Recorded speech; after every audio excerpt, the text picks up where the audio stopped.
time to be dangerous. Now it's time to get risky. Now it's time to truly find out what you're made of and what you could achieve. Now it's time to truly find out how many lives you can impact. Now it's time to find out what you were destined to become. Welcome to One-on-One with Elias. I am your personal trainer. I am your health coach. I am your life coach. This is my first solo show. And the reason why I'm doing this show is because I'm getting a lot of questions. I get DMs all the time, people. And they say, you know what, I would like for you to do a show about these subjects. There's a lot of subjects that we could tackle. Just to give you a little rundown, I've been into fitness and personal training for a good 12 years. I've been into fitness total almost 20. I've helped a lot of people from all walks of life, from all walks of socioeconomic backgrounds, different cultures. And so men and women, I've helped people lose 100 pounds. I've helped people, step off the ledge. I've had clients that wanted to delete themselves. I come along, I give you the good word. This is what I do. This is what I do. I'm a professional at helping people, motivate people, inspiring people, and trying to make the world a better place. So thanks for tuning in. Thank you for joining me.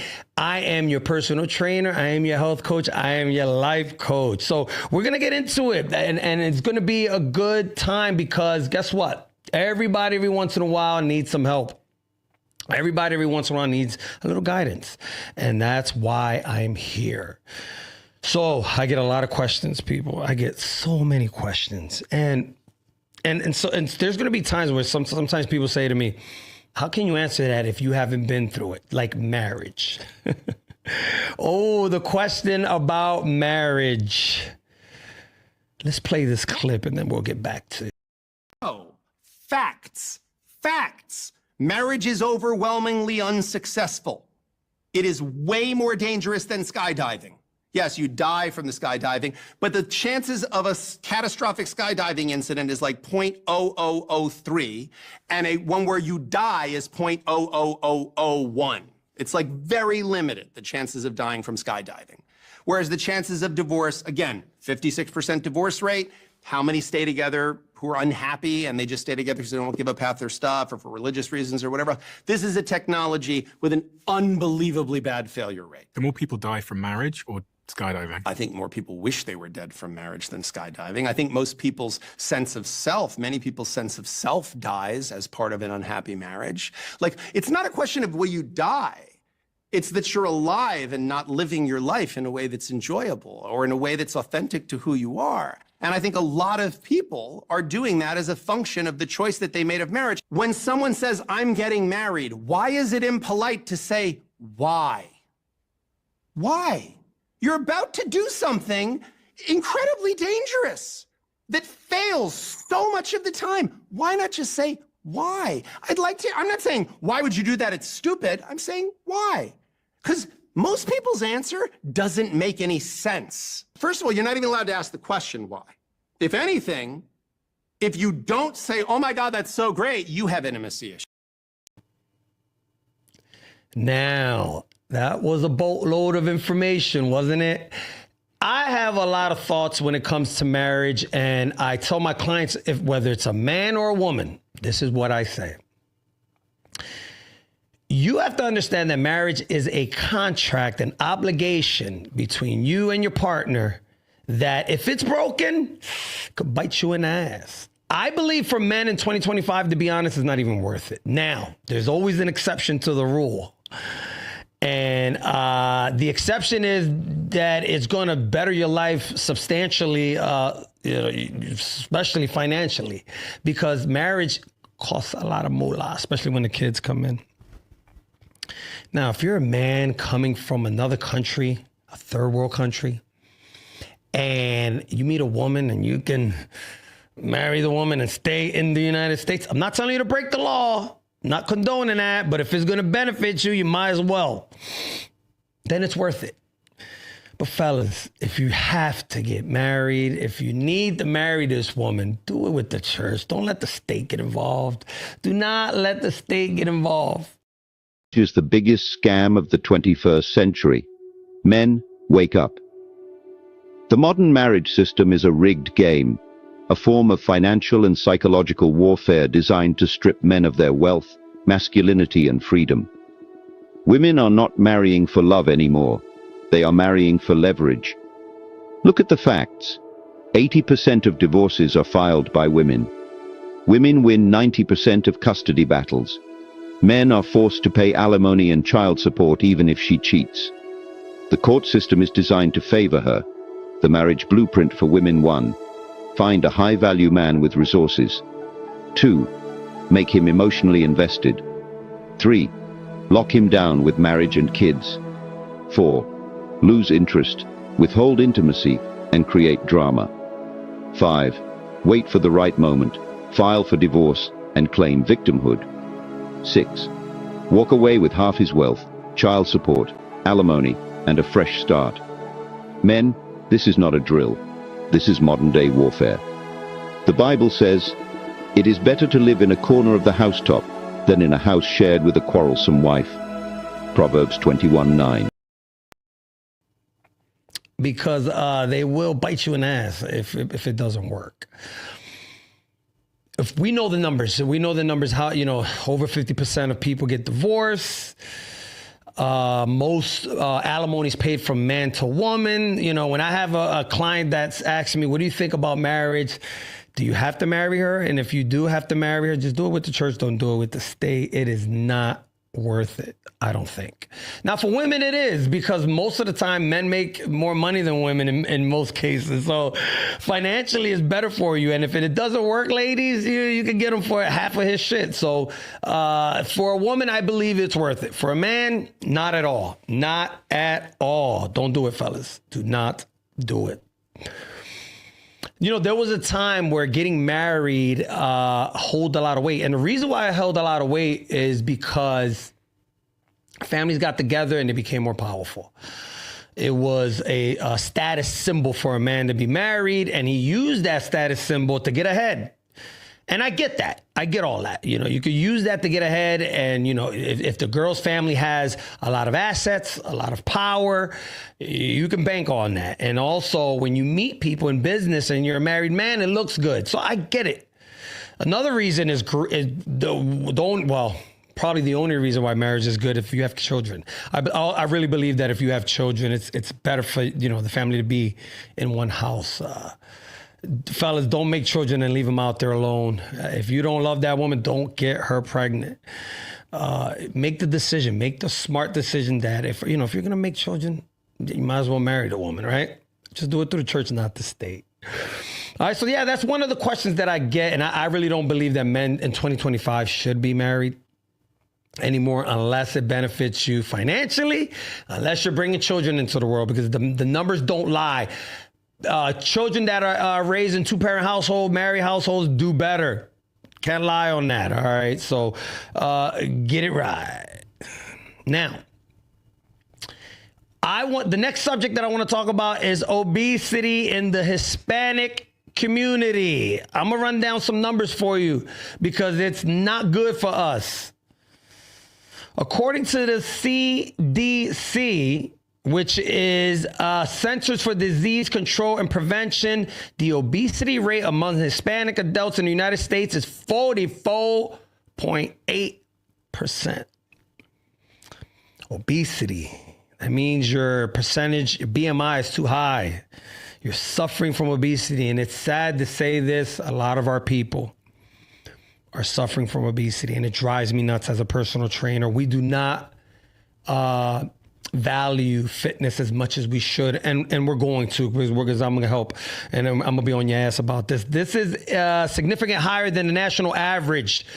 Us Hispanics, we're at 44.8%. The national average is 39.8%. We got to do better. We got to do better. Here's some additional details about obesity rate among Hispanic adults. Men, 47.8%. Women, 42.0%. Men, fellas, what are we doing, man? You know what's sad to me? To see and witness so many dudes live their whole lives not realize how strong you can be, right? how if you work on your physique, if you go to bed on time, if you leave the alcohol alone, how strong, how ripped, right? How much energy, how focused you would be if you would take care of your body. Furthermore, geographic location, the obesity rate is higher in the South Central and Southeast region of the United States. It's important to note that these statistics may vary depending on specific Hispanic population studied. So, meaning down south, and we all know that. We know down south, the food is crazy, okay? The food is crazy and people are a little bigger than they should be. This is what I have to say. We have to do better. I've had this problem for years with my own people, being that I'm of Puerto Rican origin, where we put a lot of stock into culture. We put a lot of our energy into dancing and the music, right? Which is beautiful. The food, right? You go to the island, and shout out to Puerto Rico. You go to the island, the food is phenomenal. But we do not want to get educated on fitness and health. And a lot of times we don't realize that most of our family members are suffering from diabetes, right? There's a lot of our family members that are, using or have to take high blood pressure medicine for the rest of their lives. I went to visit a family member not too long ago. I won't mention any names, because I want to respect. And I saw their counter and they had over 7 or it might have been 8 bottles of different medicines. So I said, if you don't mind me asking, what is this for? And that person was explaining to me, this is for high blood pressure medicine. This is for my diabetes, gout. I mean, it was so many medicines. And I said to the family member, is there any way you think that you would be able to weave off of this? And they said, no, this is what they have to live with for the rest of their lives. Let's watch this video and we'll get back to the regular program. Hola a todos, soy la doctora Bárbara Blasini, médico de familia y orgullosa cofundadora de One to One Concierge Health. Quiero tomar este momento para hablar y discutir con ustedes de uno de los problemas que está afectando prácticamente a todos los países del mundo, y es la obesidad o sobrepeso. En los Estados Unidos, la comunidad latina ha estado atravesando una epidemia de obesidad durante más de 3 décadas, sin señales de detenerse. ¿Sabía usted que a partir del 2019 el 39% de los adultos mayores de 18 años tienen sobrepeso? O que casi 2 de cada 4 hispanohablantes se consideran obesos. Estas estadísticas solo se vuelven más preocupantes cuando consideran la reciente pandemia. Durante la pandemia, el 42% de los adultos en los Estados Unidos y Puerto Rico informaron haber aumentado demasiado de peso. Como profesionales, comprendemos que muchas personas han estado luchando incansablemente por cambiar su salud y imagen mucho antes de la pandemia. También como profesionales médicos que trabajamos bajo constante estrés y muchas veces enfocados en el cuidado de nuestros pacientes, a menudo, muy a menudo, descuidamos nuestra propia salud. Por lo que hemos experimentado de manera personal el efecto que tiene el estilo de vida estresante y poco saludable para nuestro bienestar personal. Esta experiencia nos llevó a querer crear un cambio en nuestra vida y unir fuerzas con otros profesionales de la salud para crear un sistema que realmente funcione. En One to One Concierge Health creemos en un enfoque multidisciplinario para el cuidado médico. Hemos desarrollado un programa que abarca no solo la medicina tradicional o funcional, sino también la nutrición y el acondicionamiento físico como parte integral. Nuestro equipo médico, junto con expertos en estos campos, se han dado la tarea de crear un plan integral que no solo te ayude a perder peso, sino que también mejore tu calidad de vida en general. Si estás aquí buscando soluciones, permítanos ayudarte. Ofrecemos consultas médicas personalizadas que te guiarán hacia el mejor plan de cuidado médico y medicamentos con prescripción adaptados a tus necesidades específicas. Además, te ofrecemos la posibilidad de mantenerte activo y seguir un plan de alimento desarrollado por nuestro nutricionista. Nuestro programa ha sido creado exclusivamente para personas como tú, porque realmente deseamos ayudar a alcanzar tus metas de salud. Suscríbete hoy para obtener más información y recibe una orientación gratuita sobre nuestros servicios. Juntos podemos enfrentar los desafíos de la obesidad y trabajar hacia un futuro más saludable y feliz. Esperemos contar contigo en esta nueva travesía. Por favor, síguenos en las redes sociales y suscríbete a nuestra página. My thing is this. We all love food. I love food. I love eating, the arroz con gandules with the fried food and the pork. We all love it. But at some point, you got to get a control of what you're eating. 44% of Hispanics, almost 50%. We're not too far. That's almost half of us are suffering from obesity or overweight. 47.8% are men. Fellas, you have to start moving. My co-host on the Thorough Talks podcast asked me about confidence. When you're overweight and you're suffering from obesity, no way your confidence level is at the highest. I don't care how much money you have. I don't care all your accolades, all that, and what kind of car you drive. A lot of us, we focus on the sneakers we wear. We focus on jewelry. We might focus on, being at the bars and how many girls we smashed and dancing. Dancing is the biggest thing when it comes to our culture, but yet we don't focus on our fitness. I've been in the gym world for 20 years, and I'm starting to see it. And kudos and shout out to all the Hispanics that work out. We need to start a campaign on our people to work out. We need it. Enough's enough. I've been in fitness for almost 20 years, and so many times where I'll sit back and I'm on the elliptical, I'm doing my workouts, and I notice there ain't a lot of us in the gyms, man.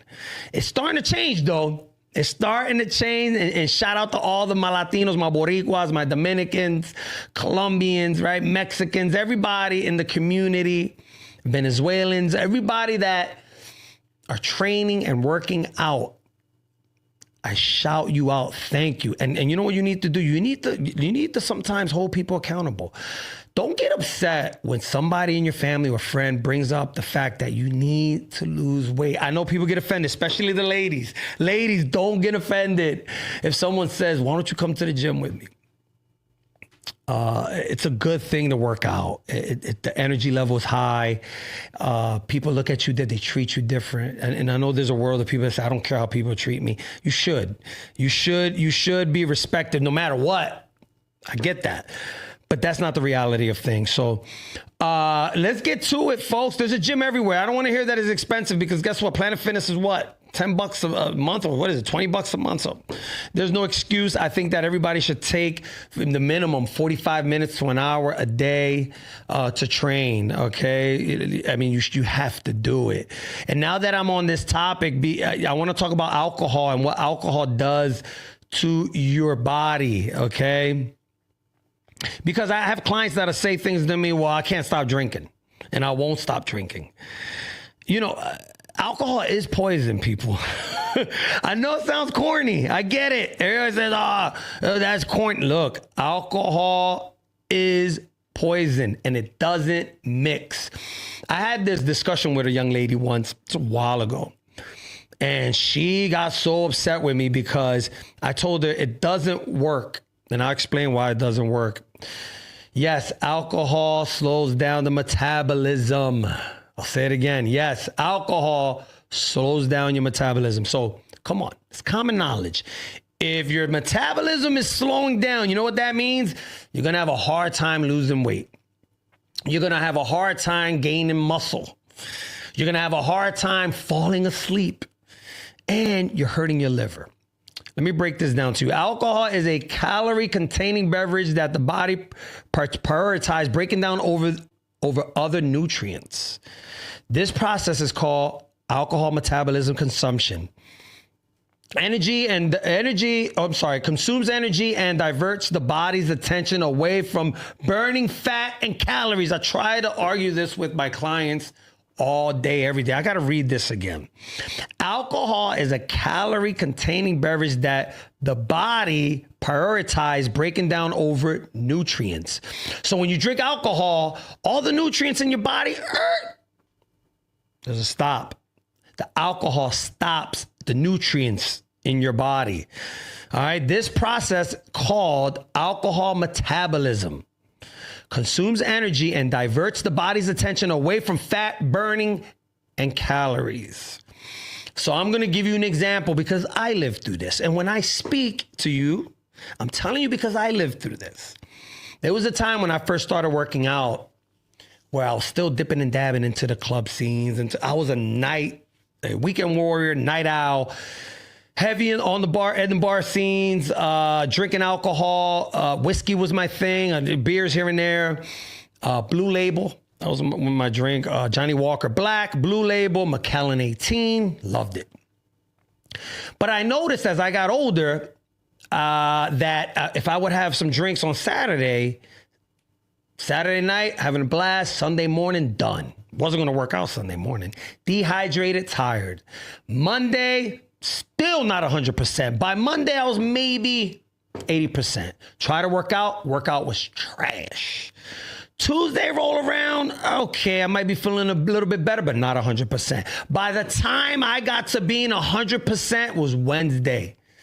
So what happens? Training hard all week, drinking on the weekends, everything gets put on hold. All the gains that you made during the week, put on hold because of the alcohol. The alcohol stops fat burning.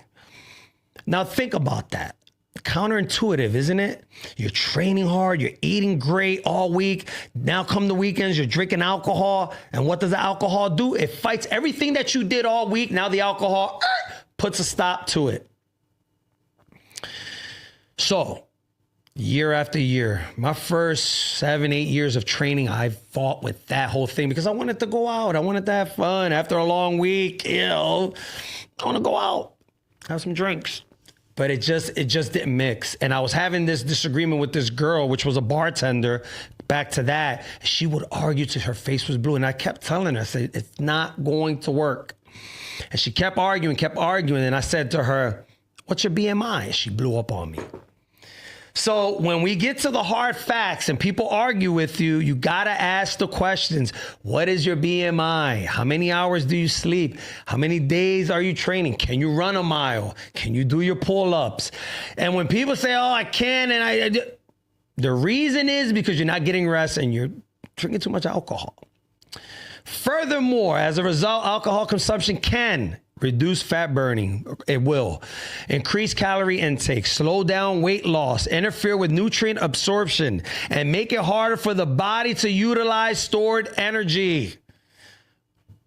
I mean, how much more do you need? It's important to note that at moderation, of course, alcohol consumption may not have a significant impact on the metabolism. However, excessive or chronic alcohol use can lead to more pronounced slowdown in metabolism and other health problems. That's obvious. Protect your liver. Cancer, the chances of cancer increase dramatically when you're drinking alcohol. That's a fact. So, people want to argue with me all the time about, well, I could do both. Yes, you can. There's a lot of people that will run miles and have a beer. Listen, anything in moderation is cool. Anything in moderation is cool. But I'm talking about the people that really want to buckle down and get into fitness heavy. I'm talking people that want to really get shredded. Alcohol, fitness does not mix. Check this video out. Drink alcohol, your body immediately stops burning sugar and stops burning fat because it has to burn the alcohol first because it's toxic. It's just, how do I get this crap out of here? So if you're in a hypothermic state and you drink alcohol, it's going to cause a wave of mitochondrial respiration that will heat up your tissues. This is why some people get flushed, not the flushing that Asian people experience because they don't have liver enzymes, but people just get like a burst of energy from the first drink or two. It's because you're getting a little short-term mitochondrial boost. It could save you if you're freezing to death. So if you're in that situation, have a couple drinks on me. Otherwise, don't do it because there's just other compounds that are better for your brain, better for your social interactions, and you won't wake up one day with Alzheimer's, cancer, heart disease, and looking really old because you had a healthy couple of glasses of wine every night. That's what happens. If you don't believe me, go to PubMed and look at the study. Now, that explains everything when it comes to fitness, alcohol. One thing that I learned, and this is why, to me, in my opinion, it's been 9 months, so kudos to me. My opinion, I'm not saying I would never go back to drinking. If there's a wedding, which I hate going to weddings, but whatever. If there's a wedding, a graduation party, some event that I have to be there and it's worth it, I'll have a drink. But for now, I'm 9 months sober. I don't need it. It affects my workout. I'm doing so well in the gym. My body's looking great, tight, strong. I don't need the alcohol. I'll pass for now. But to all the people that feel that you need to drink alcohol, don't feel that way because it's not always the case, okay, people? It's not always the case. Now, let's get into this next topic. And this topic is very, very dear to me because I have nieces and nephews. And I wanted to talk about this because a lot of parents are struggling with this topic. Okay? It's the Gen Zs of the world. There was a report recently that companies are having a hard time with the Gen Z population in the workforce. Check this video. Right now, you just won't hire Gen Z employees. No, we don't. It's been a nightmare with 95% of the ones that we have hired. I once terminated an employee and her father called me 24 hours later asking how he could help get his daughter's job back. I'd never heard of that before. When I've lost my job, I didn't tell my parents to go call for me. 65% of employers say they have fired a Gen Z employee, and 50% of them say they fired them real recently. Have you had to get rid of Gen Z employees? Absolutely. And one of the reasons is social media. It's hard to do your job and work if you're on Instagram all day. You have to actually put your phone down and do some work. But what do you do about the tremors and seizures if they put their phone down? 'Cause don't they start shaking? Right. You got to have good insurance, but yes, it's a problem. You actually walked in to a new Gen Z hire that'd been there like a week, and they had their feet up on the desk. I walked into their office and sort of, jumped back a little bit because literally her feet were kicked up on the desk. She had brought in her coffee maker in the bag, had like a little blanket. I'm like, wait a minute, this is a law firm. And so what are we doing? Now, this video speaks about everything that you need to know. Let me read something here that I found that was very, very interesting. And I wanted to talk about this because I believe that a lot of the youth, if they don't get their act straight, they're going to have a hard time because AI is here. And if you don't have a skill and you're not jumping on all the opportunities that are out there for you, the next 10 to 15 years, if you don't have social skills, this right here, what I'm doing is going to set me free. And the reason why it's going to set me free, because I'm doing a service for the people. I'm talking to people, mentoring, being inspirational. I'm doing everything I can in my power to help people in this field. Okay. And so it's just sad to see that a lot of these kids don't have any social skills. It's very, very sad to see how many kids are struggling today with this, okay? Okay, some reports suggest a higher termination rate for Gen Z employees. For those that don't know, termination rate means you're getting fired. I see it at where I work. I work for a huge company. And I'm not going to put my business out there because I do work full-time for a company. I see it all the time. The number one thing that kids are not understanding is they're lacking communication skills. I'm going to give you a quick story about my nephew. Shout out to him. He's gotten so much better. He's doing well. Shout out to Esteban. But when Esteban was young, he would freeze up when I would introduce him to my friends. And one time, man, we were going to a ball game. We were going to a Phillies game. And he was nonstop in the car. He was talking. He was just going, talking, laughing, bugging out, personality flourishing. And, when we got to the game and I introduced him to my friends, he froze up. At this time, he might have been about 7 or 8 years old. And I had to constantly remind him, shake their hand, look in their eyes. How you doing, sir? How you doing, ma'am? Right? Hi, my name is Esteban. I was teaching him to communicate properly. So when we got back in the car, I asked him, I said, man, why do you freeze up when I introduce you? These people that I introduce you to are my friends. These are my coworkers. These are people that if I'm introducing them to you, then you should know, okay, Theo is introducing me to him. Why do you freeze up that way when you're not, around me and you're with your friends? I know I watch you and you're outgoing, and then when you're around family, you're outgoing. Why is that? And he said, all my friends are this way. This is just the way he said, this is my generation. This is what he tells me. And I looked at him at a young age. I said, wow. He said, you got to remember, Theo, I play video games. I go to school. I laugh with my friends. I'm back home. I'm not outside the way you were. Mommy told me. He says that mommy told me that you were outside growing up, out in the world at a young age. And I think that kids today are lacking that, and it's hurting them. Over 60% being terminated, these young kids, Gen Zs, let go or voluntarily quitting within the first year, potentially due to factors like deferring workplace values and expectations. A lot of young kids are suffering with work. I see it at work. I remember one time I was sitting in the lunchroom at work, having lunch. I see a young kid come in. And he had shorts on, he had Tim's on, he had a t-shirt. So I looked, I said, hey, what's up, young man? Hey, how you doing? I said, what's going on? I asked him, you starting to work? He said, no, I'm here for an interview. And I said to myself, should I? I said, yeah, I have to. I can't. The kid has shorts on, Tim's, and a t-shirt. I said, young man, if you don't mind, do you live nearby? He said, yeah, I don't live too far. I said, what time's your interview? He said, yeah, I'm a little here early. I said, do this, man. Who's going to interview you? He said, Joe Foley. The manager's name was Joe Foley. I said, I made a phone call. I said, I'm going to make a phone call for you. Is there any way you could go home? You got to take these Timbs off. You got to take the shorts off and put some slacks on. Get a button shirt. You don't have to wear a tie. Get a button shirt. Do you have some clean sneaks? He said, yeah, but I don't know if I have enough time. Called Joe. I said, Joe, can we extend the kid? He said, yeah, we can actually, because I have a phone call. Luckily, Joe said, I have a phone call. We can extend a half hour. I said, go home, young man. Go home. Change. So you sure? I said, I'm telling you.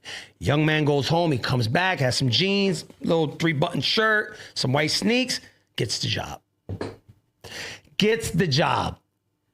A year later, gets hired at another company with a CDO. He got a CDO at the job that I'm at.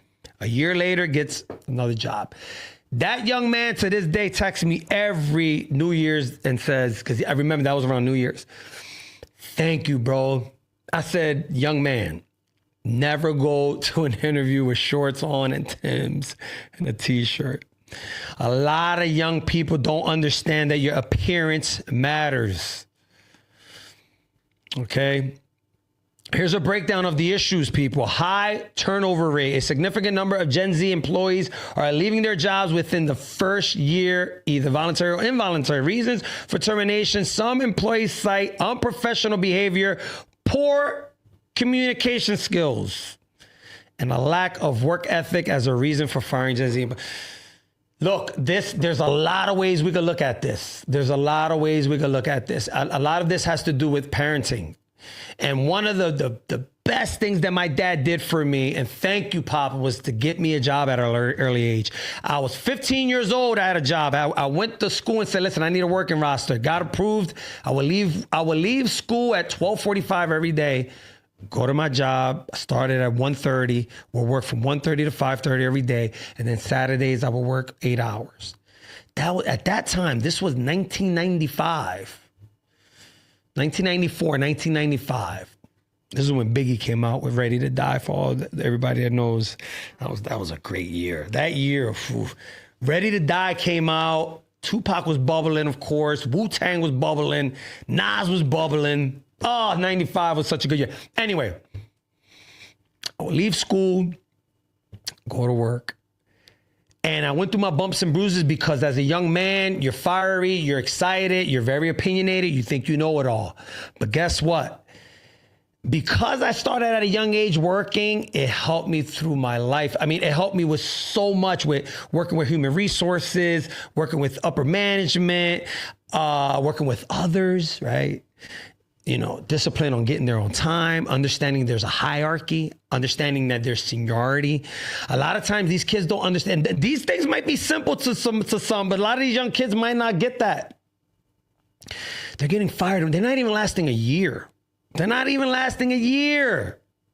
That's crazy to me. Insane. Let's continue. So, I mean, it's clear as day, communication skills, they're lacking communication skills. It's amazing how these kids online, they're great, right? Online, these kids, there's a lot of kids that are doing very well online. And the problem with that is that when you're in front of a camera, it's easy to express yourself, right? There's no back and forth.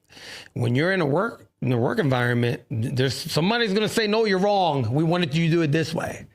And then and so they get stuck and they feel like, well, you're picking on me. No. You're the employee and there's an employer. It's their way or the highway in some cases.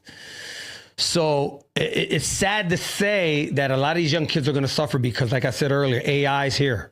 And if you don't have a skill, especially with your hands, there's so many jobs out there now that if you work, and I know the schools took away a lot of the shop classes and all the classes that had opportunity for you to learn a trade. Young men, learn a trade. Let's continue. Gen Z values such as inclusivity, flexibility, and purpose-driven work can sometimes clash with traditional workplace values like hierarchy, I said it earlier, stability, potentially leading to conflict and reducing in productivity. One of the problems that a lot of young men have, especially young men, they don't want to respect seniority. When I got into the workforce, that was one thing my dad taught me. And again, shout out to my dad. This is why fathers are so important. My dad taught me that in jobs, there is a seniority sheet. There is a seniority hierarchy. You can't go into the job and go at the man or the woman that's been there 20, 25 years and just take their place. Show respect for seniority. This is very, very important, right? Keep to yourself when it comes to the gossip. These are jewels. These are things that young men and women, you can learn. Learn as much as you can, right? Understand that you're going to meet people from all walks of life. This is one thing that a lot of kids have an issue with because a lot of kids have a mindset of, well, if they're not from my neighborhood or if they're not from my culture, don't bang with them. It doesn't work that way. Sometimes you're going to meet people that are totally different from you. They have different walks of life. That doesn't mean they're corny. It's just they come from a different background, okay? Mental health and work-life balance. Gen Z employees prioritize their mental health and work-life balance and may view quitting as a way to regain control when their expectations aren't met. This is a tricky one because there is a lot of pressure when it comes to working when you're working a full-time job. Let's break this down. Just getting to work can be tricky.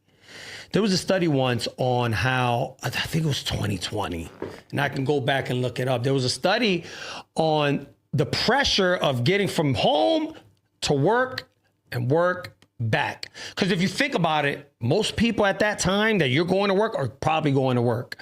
And most people are having so much going through their brain. Kids, divorce, bills, they're not meeting expectations at work. That pressure is heavy, and now you're driving to work. That's why people, when you're driving to and from work, always keep in mind that there's so much going on around you. And this is why a lot of road rage happens, is because the pressure of life. Every month you have to pay your rent, you have to pay your mortgage. If you have children, you have school tuition, right?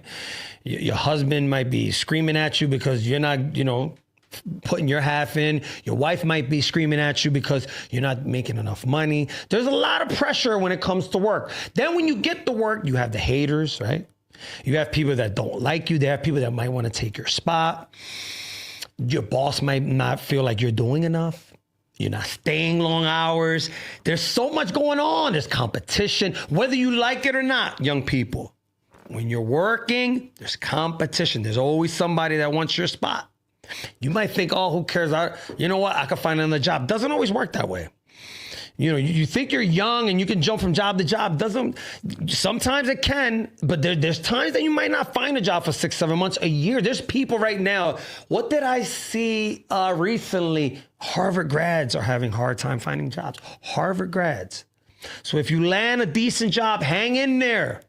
Hang in there. Now I got another thing to talk about another subject that I want to talk about when it comes to quitting. So let me just finish with this. Well, not the whole show, but let me finish with this part.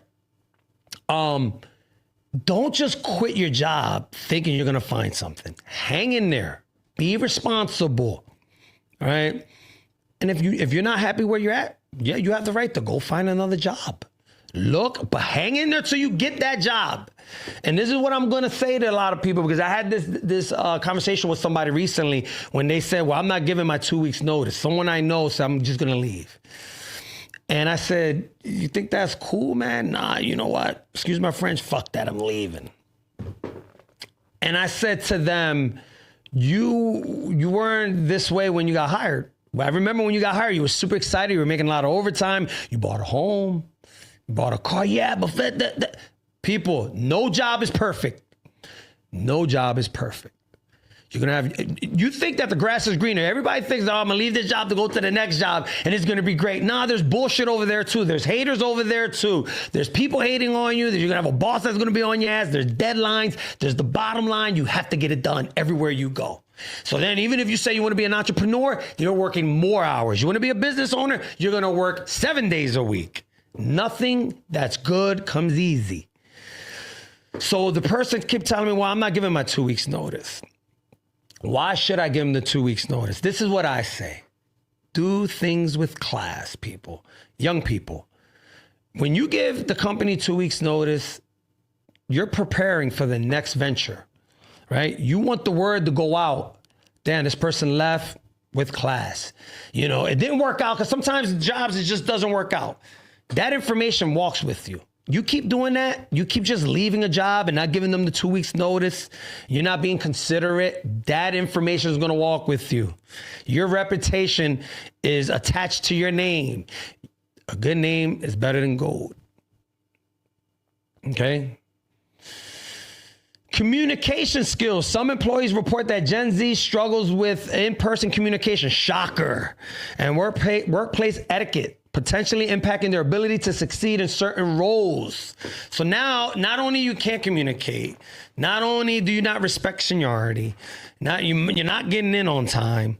You know, what was it? I saw one report, New York Times, where they interviewed a bunch of kids and the kids say they don't like the hiring practices that a lot of companies are having, that companies should hire people only because of their personality. You should hire me because of my personality. Only. Doesn't work that way. You have to have work ethic. You have to care about your job. If sweeping the floors, be the best person that sweeps the floors. Because guess what? After sweeping the floors, you might get a job in the warehouse. After the warehouse, you might get a job in the office. Then you might get a supervisor position. Then you might become a manager. You're not going to become CEO, with that attitude, or you're not going to become partner with that attitude. Your attitude matters. And yes, you're going to have bad days. I get that. Okay. Last but not least, lack of experience. Now that goes back to working at a young age. And this is where I tell parents, the best thing that you can do for your child is get them a job at a young age. At Wawa, right? At the grocery store, bagging groceries. There's, I don't know if they still have after school programs where kids work. Do some volunteer work. Even if you're well off, the best thing you can do is make your child work. Especially for the things that they like. If they want Jordans and all these expensive things, laptops, and you're going to have to work for some of that, right? And the reason why, because I remember at a young age when I started working, best decision that my dad and I ever made. Because it got to the point where I kept asking my dad for things. He was like, I can't afford it. My dad kept saying, I cannot afford it. And I kept saying, well, if you don't get it for me, then I'm going to get it. I'm going to find it. So, this is what I want to say. I want to tell parents, the best thing that you could do is get your kid a nice job, get them a nice little job that they can get their experience that they need. Lack of experience. Some Gen Z employees may lack of experience with critical technologies and social skills, which can lead to challenges. Some Gen Z employees may lack experience with critical technologies and social skills, which lead to challenges. You know what's amazing to me? How a lot of the youth today, they know all the rap songs. They don't know all the lyrics. They know all the beef, all the drama. They know all of that. But yet when it comes to dealing with the reality of an adult giving you orders, they have a hard time. And this is why you see so much conflict in the world with kids and police. Like, I see it all the time. I see it all the time where children misbehave. And a lot of that has to do with no discipline, no structure at a young age. Check this video.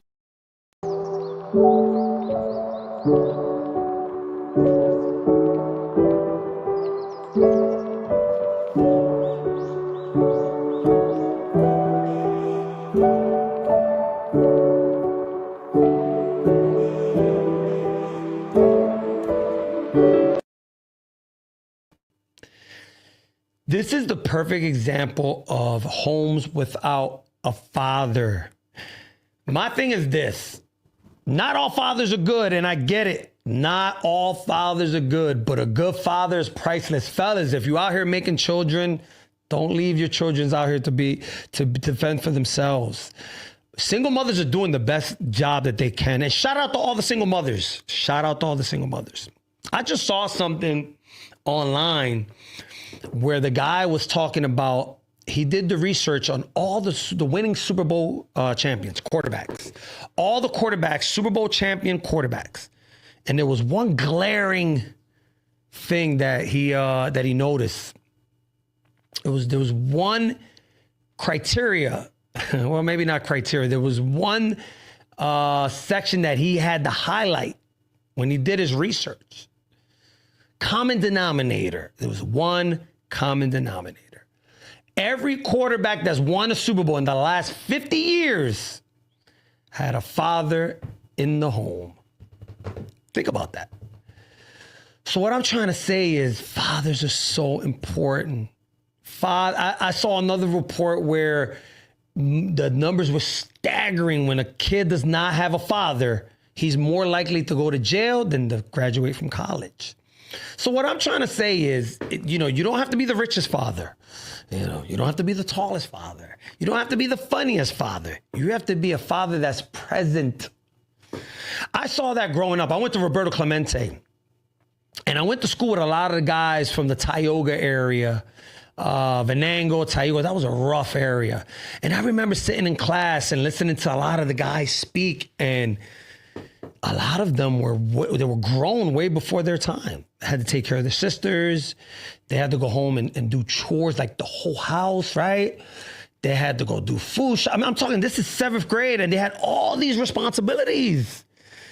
And the one common denominator was single mother. And now the mom was working. Shout out to the moms. She was out working, trying to provide. But once the son got of age, 10, 11, 12, 13, here's the responsibilities.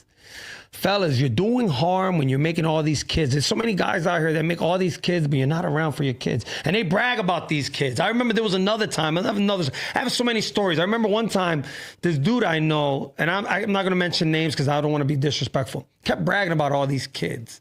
And he had like 8 at that time. I might have been in my 20s. And I asked him, I said, bro, how do you spend time with all these kids? He said, oh, well, I can't do that. And I said, well, don't you think that that's a disservice to the kids, to the state, to the community? Don't you think it's more harm? No, man, you know what? I don't even pay child support. And I said, well, whoa, how do you get away with that? And this is what he told me. I don't know how he did. He said he was on disability, he couldn't work. And so, I got away from, and I said, dude, you're hurting the kids, right? You're hurting that woman. How many women? 4 women. 8 kids, 4 women. So, a few of them were girls, but the rest were, I think it was 2 girls, the rest boys. Those boys, what chances do they have of becoming successful? Now, yes, there might be 1 or 2 that might be successful, but if we look at the numbers don't lie. Most degeneracy come from single mothers. Now, I'm not going to say you can't blame the mothers, because you also got to choose the right people to get pregnant by. But sometimes these scumbags leave you. So I get it, ladies. Sometimes you thought this dude was thorough and he took off. I get that. So I'm going to hold men accountable a lot more than the women. Even though women, if you got 3 or 4 from all scumbags, then you get held accountable too. Let's keep it 1,000. Let's keep it 1,000. One mistake, I get it. You got 3 or 4 kids and all the fathers are scumbags, that's on you. But for the guys, man, it's not a good look, especially for us that we come from impoverished neighborhoods. We're behind the 8 ball from the beginning. Now there's a kid that doesn't have a father. Look, my dad was extremely difficult with me. I'm talking, and shout out to Dad. Dad, I love you. And my mother, rest in peace. Extremely difficult with me. But one thing I learned, and I learned quickly when I was in 7th grade, I said, wow, all these guys in here, the way they're talking, some already were talking about getting tattoos. When I got to high school, there was dudes that had kids. You know, they had I don't know how they had their own apartment in 9th grade, kids. And I'm sitting there saying, what the? I was terrified. But the common denominator was they didn't have a father. My dad made it clear, you make a child, you're on your own. And he explained to me the difficulties of a young man not ready for children, making children, the ups and downs you're going to go through, the battles, the hardship. You know how difficult it is for you coming from the hood, making a child that's 16, 17. The chances of you staying with that woman are unlikely. Let's keep it a buck. Chances are you're not going to stay with her. So if you're not with her, you're not around that child. That's giving that child idle time, which is the devil's playground. And that's why you see the carnage out there. We have to do better, people. Yeah, my people, this is to the Puerto Ricans, to my Dominicans, African American people. You make a child, it's your responsibility to be there. All right, don't brag to me about your kid and how many kids you got in the Jordans and the haircuts. That's what we value. Can your child read? What reading level is your child on? What's up with the math? Good with the math? What skills? What's the future looking like? Are you putting them in decent schools? Are you checking up on them? Who are their friends? These are the things that you guys need to be on top of. You need to figure out, because nowadays you look at what the world is showing us. These kids are out of line, out of pocket, and a lot of it has to do with fathers not being in the household. My dad will always tell me, not in this house. You don't like it, you got to roll it. Sometimes tough love is the best love. Sometimes tough love is the best love. Yeah, so I touched on the subject that I needed to touch on, and it was just a little snippet. Listen, I'm a health coach, life coach, personal trainer. If you need me, contact me, DM me. This is one-on-one with Eli. I have the answer. I'm gonna tell you a quick story, and then I'll leave you with this. I got into this health coaching thing because I had a client. I had a gentleman contact me once, and he said, listen, man, I got some information about you from a friend. My son is about 100 pounds overweight. He needs help. He's talking crazy. It's gotten to the point where he's talking about deleting himself. Excuse me. And I take that seriously because I had some friends that took their lives, and it's hurtful. It's sad, and even sometimes when I think about it, I feel some type of way because life is precious. And so this man says to me, can you help my son? I went in with the mindset, let me train the kid. The kid was 23 years old, life by the balls. Let me train him. Let me get to know him and see what I can do. I meet the kid, we hit it off. But he liked the shows I like. Even though there was a 20, 22, 23 year difference, we hit it off. The kid was a thorough kid, I could see that. But he was going through something. So as I was training him, I come to realize, and he gave me some information that his girlfriend broke up with him. His girlfriend left to another state and left with another dude. And when that happened, he started eating crazy, drinking alcohol. He gained all this weight, and he was contemplating deleting himself. And, my train of thought was, how am I going to go about this? Am I going to go the army way, the military way, tough love, toughen up, or am I going to go through in smooth? I tried the smooth part, it wasn't working. As time went on, I got real serious with him, and I snapped on him one day. I don't know where it just happened. I snapped on him. I said, bro, I broke down everything that was great in his life. Great family, You went to an Ivy League school your dad paid for. Your mom is still alive. You're healthy. You have a beautiful home. You know, your parents are gonna leave you all this. You're gonna throw it away over a girl? I got into the nitty gritty. Sometimes that's the avenue I can take. Not everybody, you know, you can treat that way. And that, it got to the point where I kind of insulted him. I said, all right, if you want to be a sucker dog, you want to be a nut, and let this girl ruin you. That triggered something in this kid, and in 10 months, he lost almost 100 pounds. I did so well with that kid that his father gave me a bonus. His dad to this day views me as a saver. It wasn't that I was a saver. The man upstairs gave me the words and the inspiration to help this young man. Fellas, never let a woman destroy you. Ladies, never let a guy destroy you. Never let a job destroy you. You might have depressing moments, but you do not have a depressing life. That kid today, phenomenal. In the gym. Now he's fanatical. He might be doing shows soon. Created a monster. Dating. I think he got a girl now. I talked to him, focused, working. He's gonna run the company soon. Great kid, great family. Sometimes you just need to talk to somebody, people. Sometimes you just need to talk to somebody. And if you wanna hire me at a good rate, I'm your guy. You know, sometimes you might not like what I say, but I do the best I can to give you good information, positive information. Nothing, I would never say anything that was gonna be detrimental to hurt you. Everything that I preach, everything that I talk about is for the betterment and the improvement for you and your family. That's all for today. I'm gonna try to do this show once a month, okay? I'm gonna try to get out here and do it once a month because everybody keeps sending me DMs about, oh, you know, I have this question, well, you know, help me out with this. Send me all your questions, and then I'll have this show and different topics, and we can get into it. And if somebody one day wants to come on to my show and have a conversation with me, let's do it. We can have a debate. We got, you know, respectfully. That's what it's about, people. Respectfully. This is One-on-One with Elias, your health coach, your personal trainer, life coach. Number one, get some rest. Drink a lot of water. Do some reading. Better, you know, even me, I do some reading. I'm trying to better my vocabulary. I don't know it all. Respect your neighbors. Believe in something. I'm not going to tell you what to believe. You have to believe in something. Always work out. Don't eat 3 hours before bedtime. Leave the alcohol alone. Smoking, no good. No good. All right. Throw some avocados in your diet here and there, okay? Stop ordering out so much food. Sometimes listen more than you speak. Right?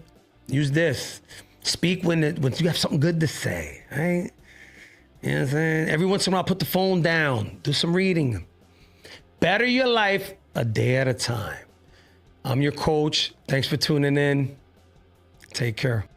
Time to be dangerous.